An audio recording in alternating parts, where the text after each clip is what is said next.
So he says, okay, you agreed, sign the contract. He says, okay, fine. Click, I sign. So he takes you and he goes, Coon! And you go, bang. And at that bang, you look very closely, if one were there, and they would see a little newborn baby squalling and screaming, not hearing the screams to let me out of here, but just a screaming baby, newly born, lying in the broken glass, the garbage, and the dust and the dirt on the landing of a fifth-floor walk-up in the Bronx, while the 13-year-old mother, having just given birth, is hurrying down the stairs to get away. And so one begins life here. The thing that happens after that is where the action really starts. You go through that life process, and the symbology can have been 100,000 years ago. The whole symbology is still the same. And you make your exit, and you start out again. Now, originally, your intent was to take your escape velocity and go on out and continue wherever you were intending to go or whatever you intended to do. But right about here somewhere, you begin to bend a little bit. The reason is that as you made this process through here in what we call physical life, you picked up a greater load factor than you realized. Unconsciously, you picked up that load factor, and you had friction which slowed you up. The combination of those two is expressed in the bending of that, where you, no one else, no law, nothing else, makes the decision when you said, how many times, I got to go back. It's just something I wanted to do, and I didn't get a chance to do it. I wanted to have 5 children instead of 2, and I got to go back and have 3 more children, or some such thing. Or I never got to drink alcohol. I'd like to go back and drink some booze. Whatever the reason. And you say, oh, just say to yourself, just once, that's all, and then I'll go on my way.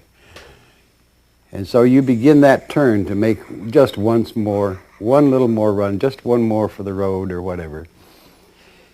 And at that moment, that decision, which was yours and no one else's, no law, no rule, just you lost your escape velocity. And you went into orbit in this area. And you went down and around again. Had another life. And as you came out of that, you still were, as in essence, above this line. So you were recognized still from whence you came. You came up around in here, and you made another decision. Having lost more velocity, having picked up an additional load factor, you're here. And you say, oh, it won't hurt to go back once more. And I've always wanted to ride a camel. So you decide to go back and ride and own a camel. So round you go again and go through the process here. And again, you are steadily losing velocity, and your orbit is decaying, as you can see. Once you get below this line of demarcation, as it were, you're thinking more about here than you are about there. Your memory of you as you originally were is declining because of the overwhelming input from this human radiation. So down you go again for another life, another one, another one, another one, until you get to this point where you're locked in, and you have little, even in between life sojourns, you have little, if any, perception of this radiation from whence you came. There's a word for that, which I probably have already used, that fits it very, very accurately. And that word is, we're all have become human junkies. We're addicted to being human and the human experience. Whether that was a part of the original design, you can have your own conjecture about that. But that is fact. If you want to prove it, that's the point. You have the ability, growing right now, to begin to prove these things to yourself. No one else can tell you. You can prove it to yourself. So, that's the first point of entry. There are other ways that entry takes place up here. One of the more amusing ones, and you will begin to perceive these in other people. That's the fun part. One is what is called, or what used to be called, a remittance man. If you remember in the colonial empire where they had a black sheep in London of a noble family, and he was just embarrassing the family tremendously by his bouts of whatever. And so the family shipped him off during colonial empire days, say to New Zealand, Australia, Singapore, and remitted money to him monthly to keep him there, to pay him to stay away from London and the embarrassment of his presence. What happens here, it's very interesting. We will find other people, other beings, non-human, making an entry here, and they have all the appearance of having been paid to be here, and they don't really want to be here, but they've been paid here to be here because of the fact that someone sent them here and paid off to get them here. Another form of it that's equally interesting is the one that has such profound merit is the being who appears to be on the run from some other energy system, and he's looking for a place to hide. He's got to hide somewhere. And he spots this and says, "Oh, that's great." Wham! And goes in. And here are the guys after him, who can be the old version of the KGB or whatever after him.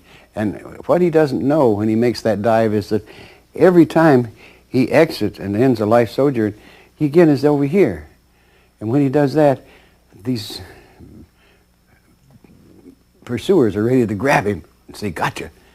The other thing that makes it even worse is that when he sleeps at night, in that, you're right on the edge of it, in that past 21 era, and he's sleeping and he drifts out there, they're ready to grab him right now because he's far enough out of phase with his physical body. He's a good target, and they want to grab him.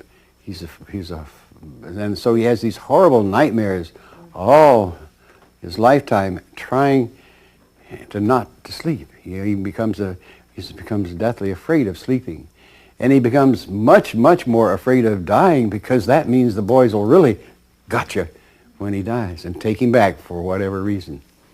Then there's the other types, of course, that in turn are the missionary types, who perceive all of this roiling mass of disorganization and want to do something about it.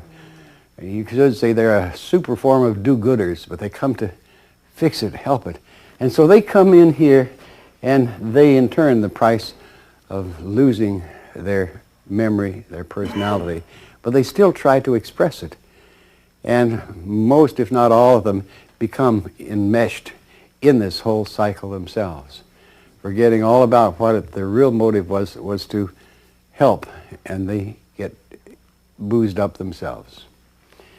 Then, the other part of which, one that I'm very familiar with, is where a friend of yours gets enmeshed, and you go in then to retrieve your friend, to rescue your friend, and you too get enmeshed.